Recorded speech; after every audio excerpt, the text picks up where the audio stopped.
Hello there. We are Adriaens, Jorden, Wils, Johannes and Gilles van Oosterwyck.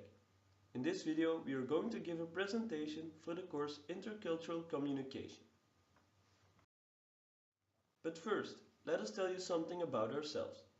We are 4 students who live in Leuven. We have been friends for many years because we all come from the same neighborhood. We all live around the city Diest, which you can see is not very far from Leuven. When we got this assignment, we thought about possible subjects. We had our first idea. We could do a project, for example, about an Italian pizzeria here in Leuven. Of course, we wanted to know the subjects of other students, so we went to ask them what they did for the project. It seemed like every team was going to do something about people with another nationality.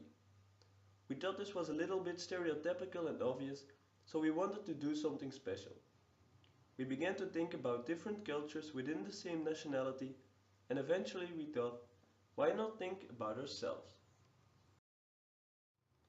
Because we all come from the same neighborhood, we seem culturally alike for other people. We are often confronted with this in Leuven. Other people always think we have the same interests, do the same sports, and so on. This is actually a very false view, because we are very different from each other. Bart and Gilles play football, but Johannes plays volleyball and Jorden does nothing. Because of these differences, we decided to investigate this even more and do a project about it. Our goal for this project is to show that there are cultural differences between people who seem culturally alike. We think it's very important to show this to other people so that they won't judge people on the basis of which city the person comes from. We try to make people see other people not like this, but like this. So we got our subject and knew what we wanted to make clear. But how were we going to do it? We came up with an original idea. We wanted to put 4 friends from the same neighborhood together in a cafe and record their conversations the whole evening. We thought we would notice several differences in their behavior, especially when they are drinking a whole evening long. We made the arrangements to do this, but we faced some problems about this approach. Our test persons admitted they were probably not going to represent themselves as they are. They said that the recording of the conversation would make them act differently. We decided that this would ruin our results, so we had to come up with another idea. We decided to do interviews.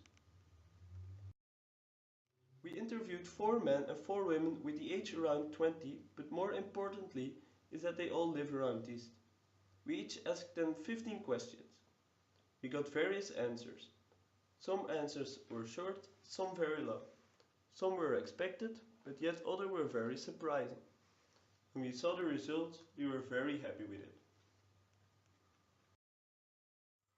We immediately started with our analysis of the answers. We noticed that on some questions we always get the same answer. We concluded that people from the same neighborhood have certain similarities. We saw this as a common background which every person has who lives around Diest. On other questions, we noticed that everyone responded differently. We concluded that these people, next to cultural similarities, also have many cultural differences. We think that these cultural differences shapes every person's own cultural identity. To make these concepts more clear, we are going to visualize it. So we noticed that the people we interviewed have a common background.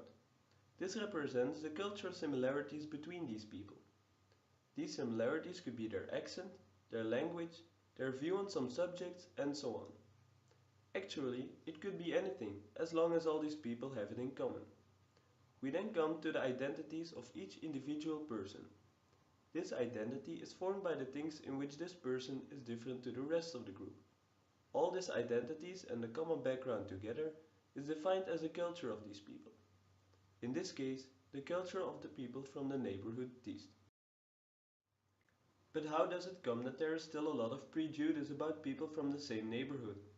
Why do the people still think we are all the same if it seems so simple to understand that we are not? Well, we think prejudice happens because strangers only see the common background of these people. The common background is like the representation of a culture. If you look from outside the culture, you will only see this. But if you know people from that culture and become friends with them, their cultural identities will become clear. So in the end, we think we can conclude that there are similarities between people, but that still every person is unique.